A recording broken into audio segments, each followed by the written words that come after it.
Well, Faces to Hearts was born as a result of the deep pain that I feel whenever I look at the world today and the different cultures that promote violence and abuse. They promote human rights atrocities, as it were. And I felt that the reason why we have a lot of problems in the world today is people are not relating authentically. There's a whole lot of things that are brushed and swept under the carpet. And I feel that this culture of euphemism is one of the main contributors to the different problems that the world faces today. So when I was looking at all those problems, I thought of how best can we solve those problems. And my feeling is that if each and every person is to show the true face of their hearts, to show their true intentions as far as whatever they are passionate about is concerned, we're going to have less problems in the world because everyone is relating authentically and soulfully. So Faces to Hearts is essentially a 53-poem anthology that explores the different themes that we find ourselves faced with in the cultures that we come from. And it seeks to sort of ask those deep questions that make us show the faces, the true intentions of our hearts, whether it be relationships between individuals and families and relations within the country as well and the continent at large. So my feeling is that when the reader goes through Faces to Hearts, there are certain questions that will be probed in the depth of their soul, and as they begin to think about those questions, that will generate discussions within and even discussions without, and how we can solve some of these deep cultural problems that are as a result of the fact that we never talk about those things. We hide them behind this facade of euphemism. And I feel like if each and every person could relate authentically, that is to show the faces to their hearts, the world would be a truly better place.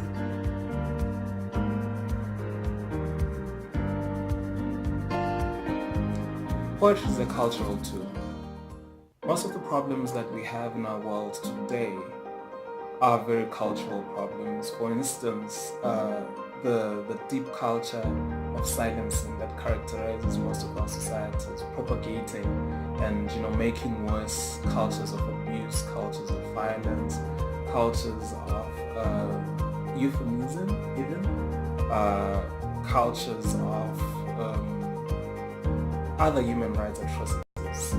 We can mention different cultures that are going on in our societies and we can never exhaust them. But basically, poetry is a tool for exploring identity and society, for breaking the silence surrounding that violence in order for us to have healing and transformation. And how the transformation happens is it happens in different stages. For me, the author, I find poetry writing very therapeutic and so much fun if you think of it.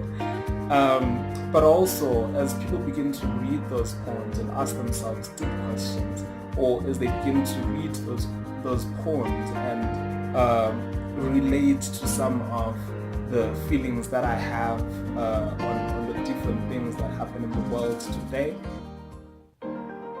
they are going to be transformed. They are going to experience a certain form of healing, because healing starts from that questioning. Healing starts from that acceptance that you are not the only one who's going through that situation, and that together we can do it. Together we can overcome those cultures. Together we can change, all these abuses and all those cultures to a very positive culture that ensures that each and every human being flourishes.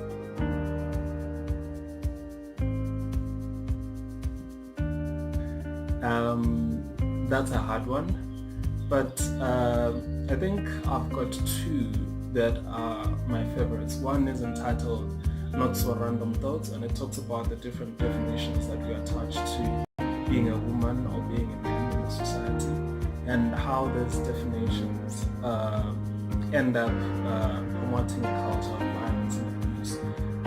And then my other favorite one is I will not man up. So I'm just going to read that one to you. The one that says I will not man up. We never converse on how sexism hurts men. Only the grotesque ways it damages women. Yes, maybe sexism hurts women more, but hey, men are crying, me too. I will not man up if this means knowing I'm drowning in a sea of twisted gender knots, insanely rigid, impossibly contradictory, a chameleon in a box of Skittles. I will not man up if this means to be a professional tightrope walker, nakedly tiptoeing on the razor-thin blades of acceptable, manly behavior. God forbid. I will not man up, especially if this means I would rather get a concussion than be called less than a man. The nasty conundrum will always follow as expectation for my convictions crucifies me for being a sissy.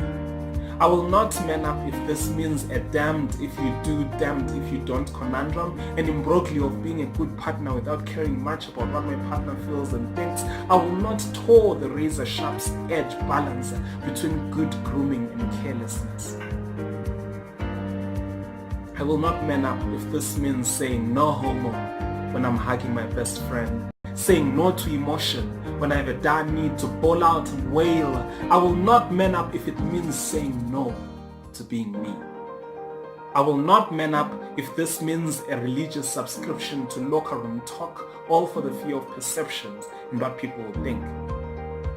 I will man up, but only to say no to sexism.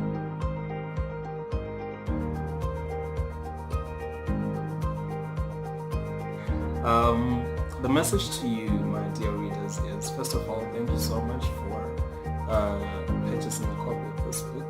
It really means a lot to me. But that is not the reason why I write. The reason why I write is for there to be social change. So please let me know what this book makes you feel, what it makes you think. I'll be very interested to know your feedback. So you can get in touch with me on my email address, which is mpofu90@gmail.com. I think it just came out just now. Or you can, better still, WhatsApp me on the number that appears on the screen right now, and we talk. Thank you. Thank you very much for showing my faces to you.